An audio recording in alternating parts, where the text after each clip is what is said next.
everyone, welcome back to my channel. My name is Paola, and today I am interviewing the amazing Steven Salvatore. Steven, would you like to introduce yourself and tell us a little bit about Can't Take That Away? Sure. So I'm Steven Salvatore. My debut, Can't Take That Away. I'm just gonna, plug it right here. It comes out on March 9th, and it is about Carrie Parker, who is a genderqueer teen, and they are cast as the main role in Wicked, Elphaba. Throughout the book, they face some queer phobia by a homophobic teacher and one student in particular who is sort of like Carrie's nemesis, will say. Because of some backlash from the casting of Carrie as Elphaba, they are kicked out of the school musical. And so Carrie and the rest of their friends sort of rally the school in protest against the queerphobic actions of the administration. So that's what Can't Take That Away is about. I love it. Like from the moment that I knew that it was about a musical and about a genderqueer kid that was cast as the lead in a like traditionally, it's so It's a dumb. It's traditionally female role. I think that's sort of like important because in the book, Carrie, even though they are gender queer, they are sort of male presenting.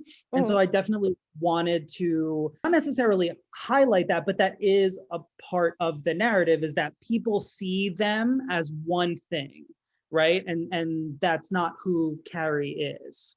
So Exactly. there's not a lot of pushback, but there is some pushback from, I guess, a loud enough voice. Yeah, you said that perfectly. That's why you're an author and I'm not, because you're good with words. Honestly, I'm not very good with words in this type of a scenario. This type of scenario always like freaks me out a little bit. So, what are some of the themes that were important to you to explore in your story? It was really important for me to explore somebody finding their voice. Because yes, Carrie is a singer, and so like them finding their voices is thematic in that way, but it's also about them not figuring out who they are because they already know who they are before the book starts, but it's about them being able to stand up and say, this is who I am. I'm proud of who I am, and I'm not going to let anybody come after me. I'm not going to allow discrimination to continue, because it's not just about me.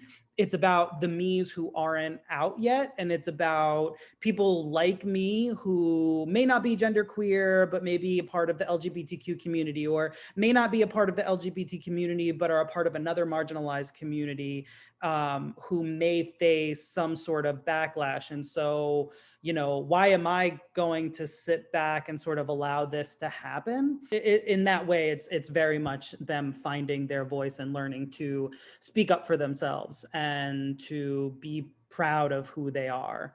It was also really important for me to have sort of like a found family, because Carrie's friendships are really important to the story, because in a lot of ways, it's actually their friends who drive the story and who drive the particularly the protest elements, because Carrie is sort of reserved and not really sure if this is what they should be doing, even though they know it's the right thing. And so it's really about like getting that help from people. And also Carrie's family, like blood family, is really important. Because I often hear, where are the parents in YA? There are no parents, and why aren't there parents? And Carrie is very close to their mother and very, very close to their grandmother.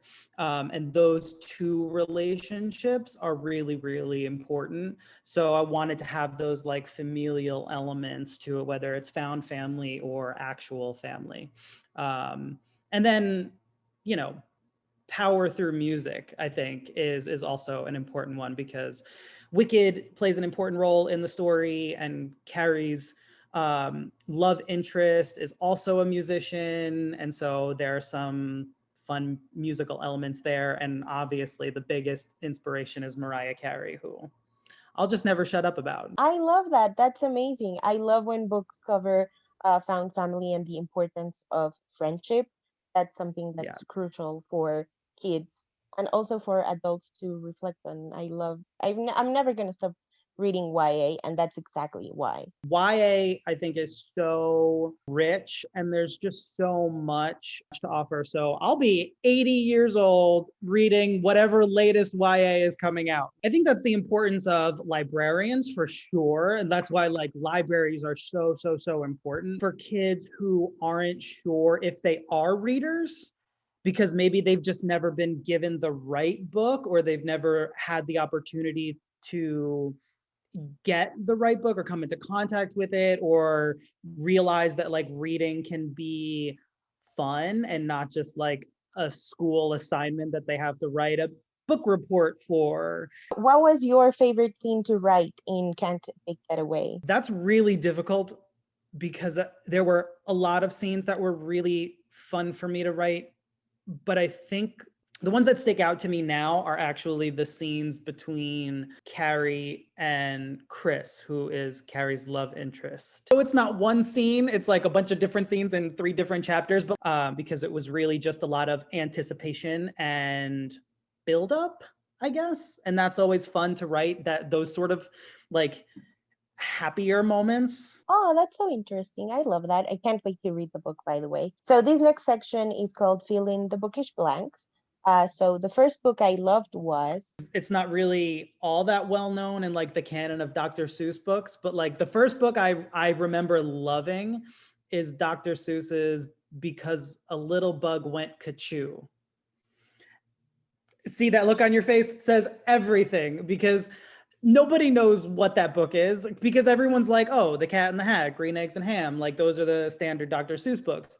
But I remember that book because it's all about like this little tiny bug sneezes, and because this bug sneezes, like this happens, then this happens, then this happens, and then all of a sudden, like by the end of the book, there's like a whole city in chaos, and it's basically like the ripple effect, right? Like one small action can have a ripple effect that sort of just keeps on going and going and going. And so I always loved that. And the first like book beyond a picture book that I remember loving was From the Mixed Up Files of Mrs. Basilea Frankweiler by E.L. Konigsberg, which is like, I think will forever be my favorite middle grade book. It's just like, it's perfection. And I actually, now that I just brought it up, I want to read it again. I love when books do that. I love when just thinking about a book is like, oh my God, I have to revisit it. That's great. I love your answers. Uh, the first book I bought with my own money was It was probably when I was in college, and I was really obsessed with David Sedaris, who's a humor essayist, not primarily nonfiction writer, and he just has this like really sharp, sarcastic, witty, gay humor to him. And when I was in college, I was actually a nonfiction writing major, and I was introduced to David Sedaris, and I remember like I have to go out and buy like every book. Ooh, that's so interesting. You were a nonfiction major. That's so wow. I don't even know what nonfiction writing looks like anymore. That's like not even in my wheelhouse. My first book idea was My next book that's coming out next March, um, it's actually about this character named Chase. And the first book idea that I ever had, that I actually wrote a full novel on back in like 2006 when I was a sophomore in college, was about this character. That character had been in my head since I was like 15 years old. And it was like sort of this character that I created to like help myself get through the day. Tried to write Chase's story like 6 or 7 different times until I finally got it right, and now it's going to be my second book. So that's so cool. That's amazing. I love that. The song that reminds me the most of my book is oh, I mean, it would be weird if I didn't say Mariah Carey's Can't Take That Away because it's named after the song.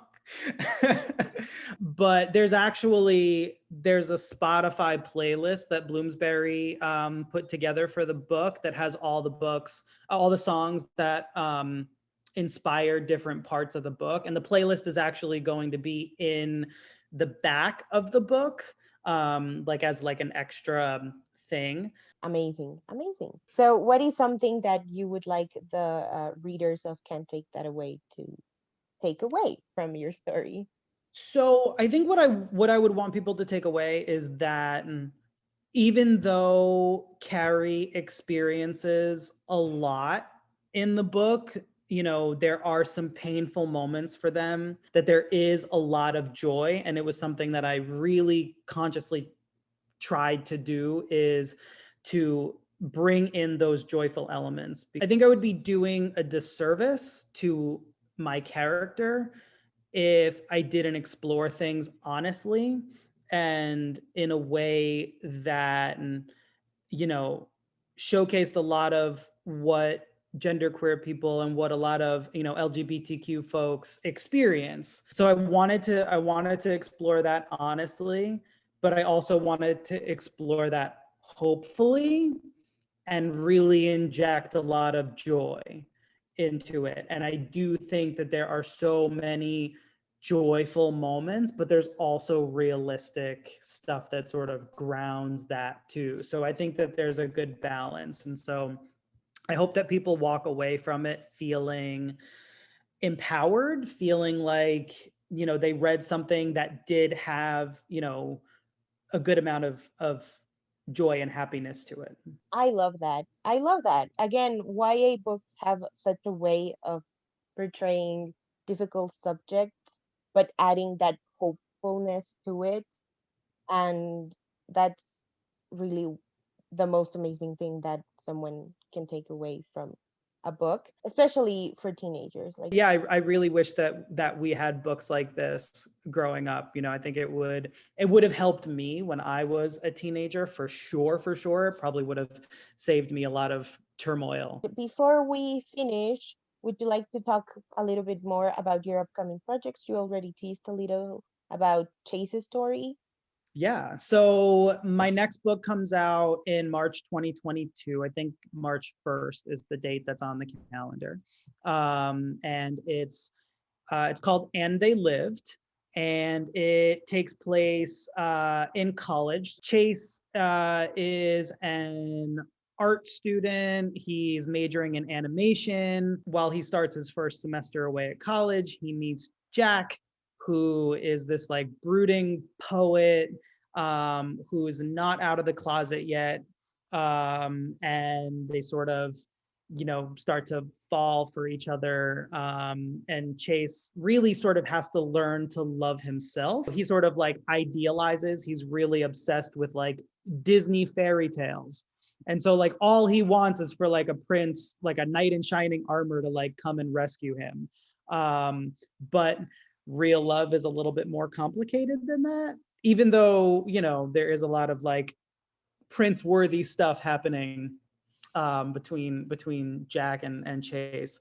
But this is definitely more of like a straight up romance. So I'm excited about it. Ooh, college age. I love that. And I love that it's more of a romance. And I love the little play with the and they lived as opposed to like and they lived happily ever after. I hope that everybody picks up on that, but yeah, that's a definite motif in the story. So Thank you so much for doing this with me, Steven. I loved interviewing you. thank you. It was really great. This was fantastic. Thank you so much. Yeah, thank you everyone else for watching. I will leave links down below in the description so that you can pre-order, can take that away, and follow Steven and support them in anything and everything that they do. And yeah, thank you so much for watching, and we'll see you soon. Bye.